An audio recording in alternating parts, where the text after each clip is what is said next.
What are you doing? I'm cold. It's cold out here today. It's damp. You know you could wear a coat.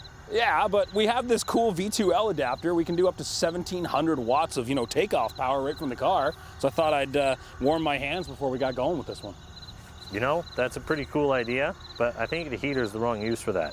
You know, it's probably better for camping and power outages, things like that. You know, maybe make a coffee maker run at your campsite. Okay, but I'm cold. Okay, well, I got a better idea. Do? We got an A-class heat pump in this car. Let's go in the car. Oh, sweet.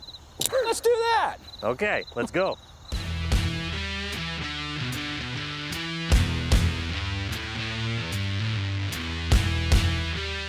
Hi everybody, welcome to Livewire Review. I'm Jeremy. And I'm Matt. And today we're looking at the 2024 Hyundai Ioniq 6 long-range rear-wheel drive. Well, let's get into it. So I'm going to start this off with a little bit of a history lesson. Hyundai has been building electric vehicles for a little while now, probably almost a decade. This actually started off earlier on with the early Kia Soul electric. Now, they were able to make some efficiency improvements with that over some of the other ones on the market that only used a resistive heater. The Kia Soul electric vehicle actually had a heat pump that would draw heat from the air, but not only that, it would also draw heat from the coolant loop around the power electronics. Now, fast forward a little bit to the Hyundai Ioniq electric, one of the most efficient vehicles on the road. At the time, it was the most efficient electric car on the road, and in the wintertime, it could still drive most of its driving range well below zero because of the heat pump technology. Now, in that car, they also played around with the coefficient of drag and they improved the aerodynamics. So they've learned a lot over the years and they never stop improving. Now, fast forward to the Hyundai Kona electric, and the engineers actually had a unique problem that they had to solve. There was too much heat being generated from the very large battery that was in the Hyundai Kona electric, the 64 kilowatt hour battery. So the solution for that was to change from an air-cooled battery to a liquid-cooled battery. Now, the problem with the extra heat, they had to figure out where can we use it, and hence the heat pump technology. Now, the heat pump technology at Hyundai is continually improving. And with that Hyundai Kona electric, they had several switching valves all over the place, and they said later in the future, we're going to compact that design. Now, fast forward to the Hyundai Ioniq 6, and we are looking at only one coolant loop in this vehicle, which is excellent from a technician standpoint. As you know, I am a licensed EV technician, and we recently reviewed the Ioniq 5 electric, which has a blue coolant loop and a pink coolant loop. As we can see under the hood here, there is only one, and this is the pink coolant, which means that this is going to be a much cheaper vehicle to maintain because you don't have to change the coolant every 60,000 kilometers. And they've done a few more efficiency improvements on this vehicle, making it one of the farthest driving electric vehicles on the market and in a price point almost everyone can afford. Now I'm here at the back end of the Hyundai Ioniq 6. This is the rear-wheel drive model. Now this one uses 3.5 liters of transmission fluid for the cooling and the lubricating of the motor. So this is a very simple maintenance procedure here. If I just focus in on these bolts, you'll actually see where the drain and fill are on this. So very simple service in the back, and they even have integrated CV shafts in this vehicle. So it's a maintenance-free design, and as a Hyundai technician, I can tell you that these bushings last forever. And even the subframes come with cavity wax in them now, so they are very well protected against the elements. Now, the rear-wheel drive version has a higher profile of tire. This is probably the one you're going to want to go for because it actually gives you a lot more range. And just mentioning the battery here, as you can see, the 77.4 kilowatt hour battery is sitting here under the car. It spans from here all the way up to the front of the vehicle and partially under the rear seats. And it holds up very well to corrosion. It has a very thick plate on it, so I don't see any issue with road debris on this vehicle. Okay, I'm here at the front end of the Ioniq 6, and we're just talking about the suspension design up here. Now this uses a single ball joint design and a very simple geometry, so that maintaining this car is quite simple. This suspension lasts for quite a long time. I've never seen issues with the bushings up front here, and the ball joint is a bolt-in design. I'm just going to focus in here so you can see what that looks like. and we have single piston calipers up front. Now, if this was the dual motor design, you would see CV shafts up here, but this is the rear wheel drive. One thing to note about the front motor on an Ioniq 6, it is a permanent magnet design that uses a disconnect device. So it's a little bit different than, let's say, an induction motor. An induction motor will have instant response, whereas the permanent magnet motor will actually have to match the speed and throw a disconnect device across. But in practice, this is very well programmed and you will not notice this transition. Now, one other thing that I was asked was about corrosion, especially here in Canada. Now, Hyundai vehicles are some of the best on the market when it comes to sealing up the metal, and this is no different. The Ioniq series of vehicles has an excellent chassis design, and even the brake lines. The brake lines may run next to the battery here, but they are of a coated design and they will be trouble-free for many years. Well, I'm back here in the back seat of the Hyundai Ioniq 6, and just like last time, my head hits the ceiling just a little bit. Now, if you slouch down a little, I'm 6'1" tall, you can fit in the back seat here. Now, what is really phenomenal in the back of this huge sedan is the amount of legroom that I have. I have the seat set up in my position, and you can see I am miles away from it. They even add an extra arch here just so you have more space. Now, one of the nice engineering touches I like back here is the fact that there are vents in the middle of this console for the rear seat. From a technician standpoint, this is fantastic. It means there's no lines running under the vehicle that could corrode, and it's just going to make it cheaper to maintain in the future. And of course, you get USB-C charging in the back here. But the last thing that I wanted to note is you'll see I put my child seat here, and I put this here for a good reason. Everybody buys SUVs nowadays, and you have to see something here. This seat is all the way back into Matt's position, and as you can see, there is still tons of room between the seat and this car seat. So this is actually a great vehicle for families. It will not fit 3 car seats across, but 2 older children and a rear-facing car seat is no problem in this one. So what do you get with the preferred model here? Well, there's not a ton of styling changes from the top model to the base model in this category as far as Ioniq 6 goes. So you're going to get a lot of the same across the models. Wheels are going to change a little bit, but what do you actually see here? You get your full LED headlighting system in the front with this really cool, almost Cubit style lighting system that Hyundai's kind of sharing across the design of all the Ioniq products. I like it. Some people are a little polarized by it, but that's okay. What do you think? You let us know below. Wheels, these are definitely for the preferred model only. When you get into the Ultimate or you get into any of the upper models, you are going to get different wheels. I like these. I like that the blackout on them matches the Abyss black color, which is the special color in this price range. It's just cool. The whole car kind of gives you that really dark midnight feel almost without having to use those kitschy marketing terms. Again, carrying on the Cubits through the mirror, I do dig that. There's not a lot else to talk about sidewise here. There's not a ton of features on this car in terms of body lines and such, and that is a lot of accomplishing aerodynamics. It's, you know, sleek, it's efficient, and that's what you want in this vehicle. You want something that can go far and is comfortable. You're not getting a ton of wind noise, which is awesome. I do love the saddled door handles that will then pop in when you lock the car or when you're driving. And then around back here, you're getting the same thing. You're getting that full coast-to-coast cubed out bar, as well as right through the spoiler here, you're getting that same cube design with the Ioniq 6 badging.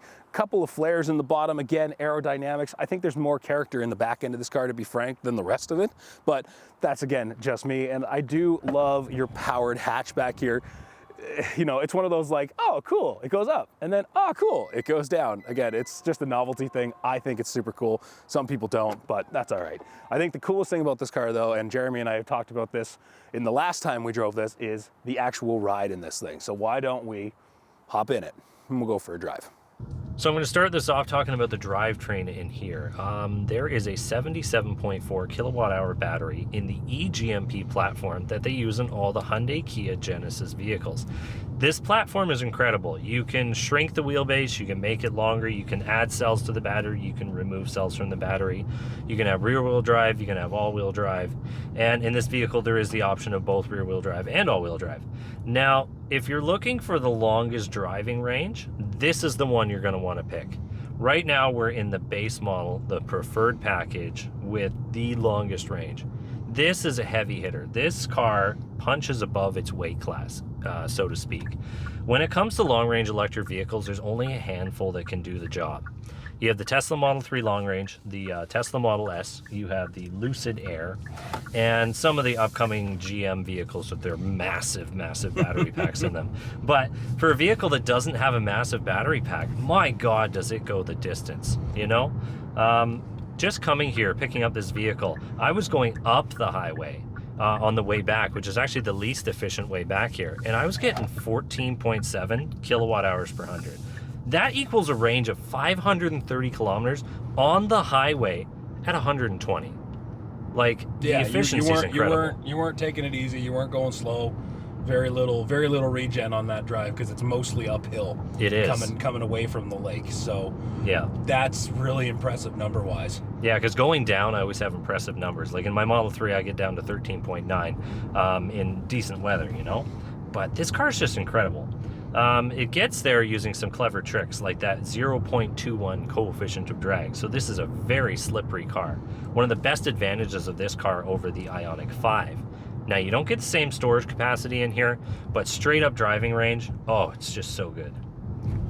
And I think it's nice to talk about being in a base model because we don't often get base models. The manufacturers typically, when it comes to media, they're going to put out the fully loaded version with every bell and whistle you can get. Yep. But it is nice to get into this and like little things. Like, for example, I threw my phone down on the wireless charger when I got it. You know, something that in a lot of other companies you'd have to pay for something like that. It would be an upgraded package. Hyundai has been doing this now, what, 12 years, coming kind of 2012-ish was the breakover year when they started putting in heated seats, heated steering wheels in base models. 2013, the Hyundai Santa Fe had the heated steering wheel. The Elantra didn't have it yet, but I know the Santa Fe did. But yeah, like so coming a little over 10 years now, they've been doing that where it's like, let's put the stuff that people want in the base models and let's push them, let's get them out there. I mean, we were even talking before that the Ultimate version of this vehicle, the fully loaded Ultimate, is not even available yet, because they've been selling the hell out of this thing. Yeah. The Ultimate model has so many features, it's ridiculous. It's got that Bose audio system. It has electrochromatic mirror in it. It's got the full sunroof in it. It's quite the car, you know? Absolutely. I'm not saying it's not, but I mean, for what we've got in here at that $57K Canadian price point, yeah, that is impressive. You know, especially when you're comparing to, I mean, the nearest competitor I can think of, and I'm throwing this up just as an ICE competitor, something like a Toyota Camry, or something, you know, in that range. You're looking competitively in the same price bracket for well-equipped. Yeah, I agree. So speaking of some of the features you get in this preferred base model, I was quite impressed because I still remember a day when automatic and air conditioning were the only two things you needed. You still had roll-up windows. So, of course, got power windows with auto express down. It has double pane glass in here. Driving down the highway in this thing, the only wind noise I heard was a little bit over the windshield. On these back roads we're driving on right now, you can whisper to the passengers in the back seat. You really can. And it's a windy day today too. Like, I'm getting a wicked cross breeze off Georgian Bay today, and you can barely hear it. Yeah, the side of the vehicle just completely sealed up. It is Audi-esque in here. It is very quiet. But can you even hear the drivetrain in this car? Not. I mean, I'm doing 100 kilometers an hour almost on the nose, and I cannot. Yeah, there's just a hair of wind noise just past these pillars. But one thing I'd like to point out in this car, because it's a very well engineered, very well put together car, if you were to use the washer fluid right now, I guarantee it's not going to hit that driver's side window. Okay, here we go. Oh, you're right, it did. See, legacy automakers know how to do that. They don't have silly things like having your window open and then all of a sudden you taste washer fluid in your face. Oh, so that's how I stay hydrated on long drives. Yeah, but look, still clean as a whistle. I love that about these cars. There's not a Hyundai I've gotten in where it hits the driver's side window. So continuing on with those features in here, this has an A-class heat pump, which draws heat from everything. It is so efficient that even at like minus 25 degrees Celsius, as long as you precondition the car, This car still gets 400 kilometers of range in the dead of winter. I've actually had customers come up and tell me that the rear-wheel drive version of this car can go that far. So aside from that heat pump system, by the way, leave that one in automatic mode. They actually have humidity sensors in these cars, which adjust everything. They keep all the windows clear, so there's nothing to think about if you use auto mode. If you feel compelled to use defrost, only use it for a short time. But moving on with the features, we come with heated steering wheel, heated seats, we have radar guided cruise control in here, and we have something called highway driving assist. And I used that system extensively on the way here, and it was so relaxing. Unlike the older Kona, you don't have to hit a button to keep moving. In a traffic jam, it just keeps the car going and stops for you. And with the reliability of a radar, it just works. Over here behind the steering wheel now, because this vehicle shares its architecture with the Ioniq 5, there's not a lot of surprises in terms of your cockpit, right? You've got your large infotainment screen, you've got your large digital instrument cluster in front of you with all the information you need, wheel, paddle shifters to change your different versions of regen, or if you want to drive it completely, brake pedal free, you can do it with the max, what is it? Yeah, it's called the iPedal mode. iPedal mode, exactly. Now, interestingly, and I've thought this as well, but Jeremy mentioned to me this drive mode button, and I'll show it to you here, that it's just weird, and I don't know why it's in such an odd place on the wheel, and why would anyone ever have it? But now, try it out. Okay, stare straight ahead as you're driving. Yeah. Now switch your drive mode without looking. Yeah, okay. Look at that. It's ergonomic. It fits right where your thumb is. Yeah, that's fair. That's fair. I always thought when I first started seeing these cars, like, why? Why not just make that somewhere else or make it better somehow? But for some reason, muscle memory-wise, it works, and it works well. Now, while we're staring at the steering wheel, what do you notice about where the cruise control is placed? What do I notice about where the cruise control is placed? All right. Is it perhaps in the wrong spot? Yeah, it is. Yeah, so if you have an Ioniq 5, that's awkward. It's on the other side. Yeah. And it still is, because I was in the 24 recently. It's still on the opposite side of the steering wheel. So I've brought this up before. If you own an Ioniq 5 and an Ioniq 6 and you swap between those two vehicles, your brain's going to get a little bit confused. Now, I've noticed that most Hyundai products are starting to swap the side for the cruise control. I'm not sure why they did this, but it's just something that I noticed, always swapping vehicles every day. Okay, so I'm going to bring up the navigation now. The navigation has so many improvements in this car. It actually shares some of it with the main screen, and if you get the Ultimate model, you'll get that augmented reality heads-up display, and it'll show your directions up there. Now, the only thing that's not programmed into this nav, it does route you to chargers, but it's just any charger on the map. Unfortunately, they don't have grading for chargers yet in Hyundai vehicles, and Google Maps is bringing that up soon. I don't know if they're going to be grading the chargers like Rivian does. Rivian just had an update to their map structure where they actually give like a letter grade, and when they route you to the different chargers, they're going to route you to the ones that work. And when you're using the public infrastructure, that's really important. You don't want to go on a road trip and end up at a broken charger and be stuck. A car this good that can go over 500 kilometers on a charge and charge in 18 minutes, you want it to work. You want to know where you're going. You want to be confident in that. That's for sure. Yeah, but Hyundai's always improving things. So with all the improvements to the architecture in this car, the heat pump technology in it, the airflow over the car, the double pane windows, just all these little improvements they made over the years, I know the navigation will get there. It's just not there yet. And I'm going to talk about the buttons here in the middle for a second. The power window buttons are actually in the middle of this car. Now, the only two people that are going to be familiar with this are Jeep owners and Bronco owners. And trust me, they're not the demographic for this vehicle. But it actually is good for muscle memory. They fit right here. You put your arm on the armrest and you can put down the windows. And they are auto express down windows.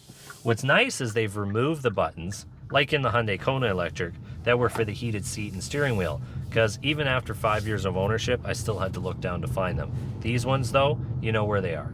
I did that initially when we got in. I looked at it and I made a face like this.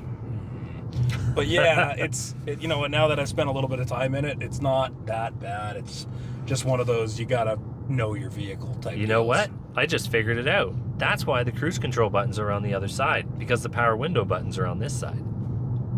Interesting. So you retrain your brain for this one. Interesting. Okay. I mean, center mounted switches are simple, right? It's so you can have a left hand or a right hand drive. They've globally proofed this vehicle. Yeah. All you got to do is swap the dash. You don't got to screw around with these, which is nice. But for North Americans that, you know, GM removed the physical light switch button in their vehicle and everybody lost their minds. But when was the last time you actually turned your lights on? So it's just one of those, sorry, that's where it is. Yeah. So the only buttons they have removed, though, is for the heated seat and steering wheel. So that is actually hidden under the climate. You hit this little button that says temp on it, and it brings up on the screen your heated seat and steering wheel. So it is 2 steps to do that now, but everything else is muscle memory. We have stocks in here. We have, in the higher models, you have automatic wipers. Yep. But yeah, they're easy access controls.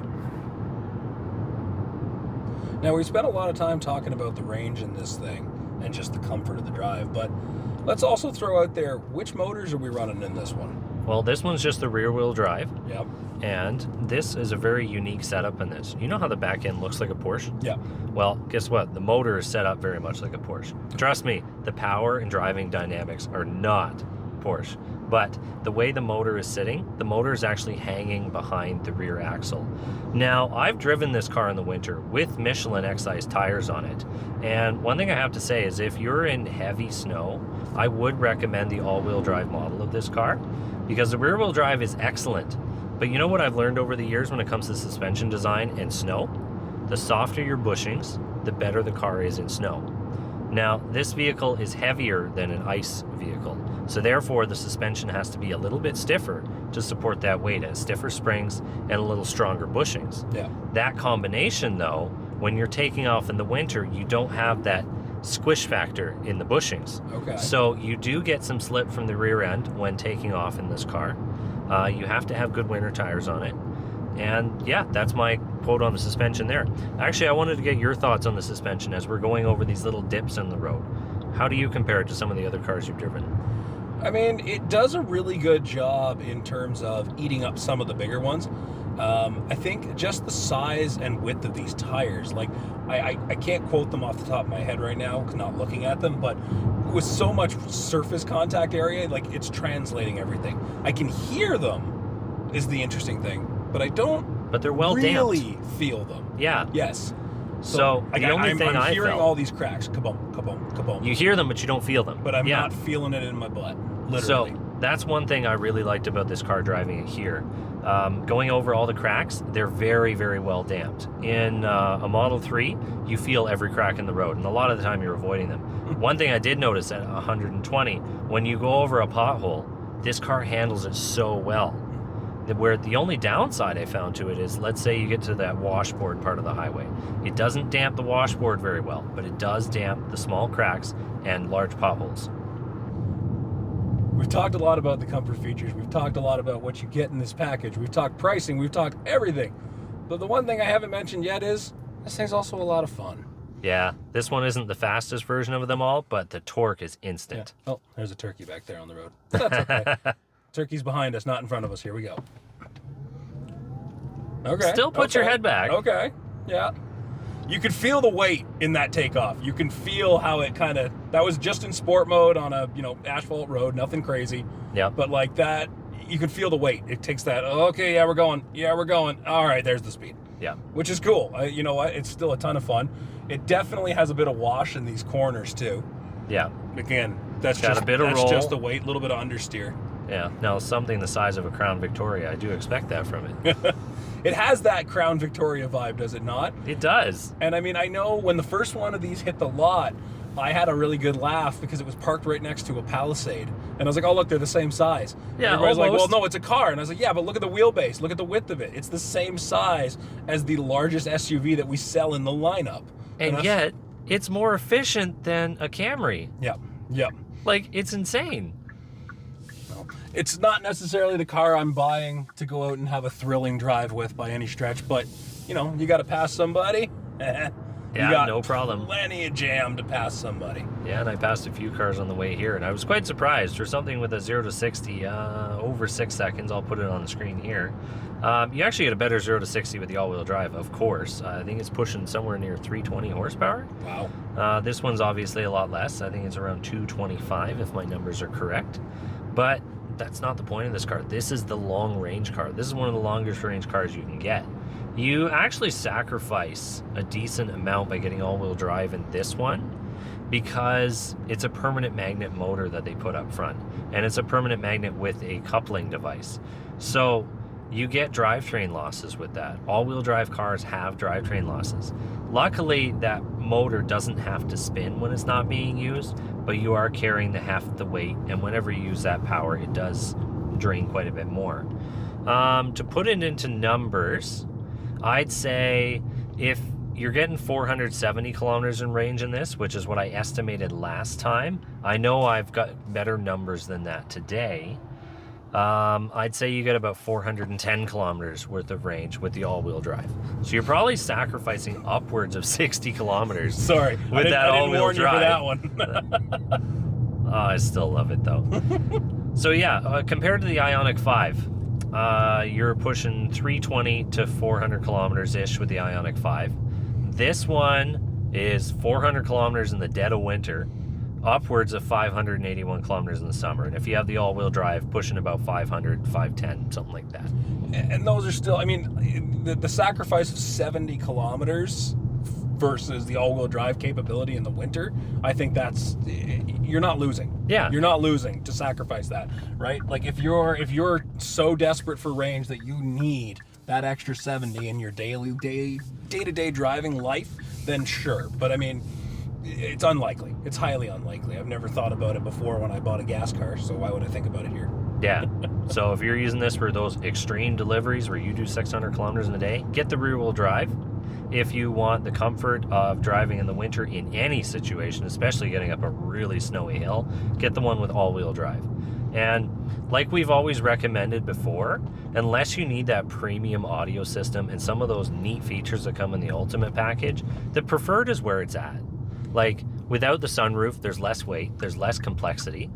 We've already talked about the cooling system and how cheap it is to maintain.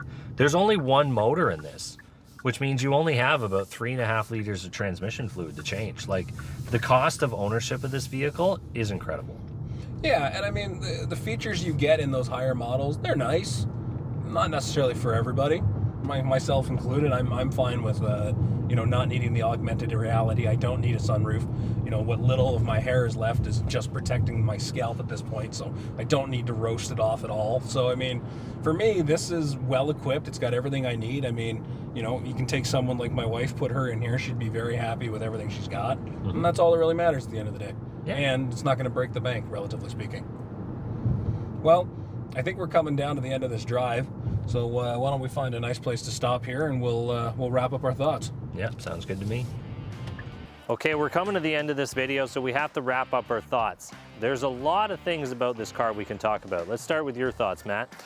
I mean, this car is, for the guy that's commuting and just wants something comfortable that can fit his whole family, this thing has limitless applications. It's easy to drive, it's easy to learn. The ergonomics are the same as your current daily highway commuter. And I'm not talking about commuting 5 kilometers. If you're that guy that, does the hour and a half on the highway every day and sits in that dreaded 401 traffic, this thing is quiet, it's smooth, it's comfortable, it's got everything you want, and you can still put stuff in it. Now, I mean, you gotta be a little small to fit through that hatch in the back, but I mean, relatively speaking, if that's the only drawback I see, this thing's a win. Yeah, and just a little bit of lack of headroom in the back. There's so many good features of this car. Driving it here on the highway, that highway driving assist feature is just incredible. The old Hyundai Kona electric, you actually had to hit the pedal to get moving, and this one you don't. It's just a dream to drive on the highway. You can whisper to the passengers in the back seat. You get 581 kilometers of range. In fact, I did my numbers. It would have gotten 530 kilometers just with the efficiency I was getting in this car. And that's just incredible. Those are numbers that take away range anxiety. Oh, they certainly do. And with 18-minute charge time, what is there to be anxious about? And we were even talking about, I mean, who are the other guys that are interested in this? The Uber drivers, the delivery drivers, the long haul people. I've spent 600 kilometers a day in vehicles when I was delivering auto parts back in the day. So this would be the car to do it in. And even if you run out of range, that 2 minutes at a charging station, you'd be on your way. Yeah, so what do you guys think of this one? Like I said, it's affordably set in the market. You know, most people can get into this for an equivalent cost of an ICE sedan. It's right there. It's not such a departure from your day-to-day drive. But what do you think? I want you guys to go below. Let us know. What else do you want to know about this thing? We'll try and answer your questions. We do have this car for a few days, and I think that's it on this one. Yeah, and if you like this video, maybe think about liking, subscribing to the channel, and just pay attention, see what we're doing next. Thanks for watching.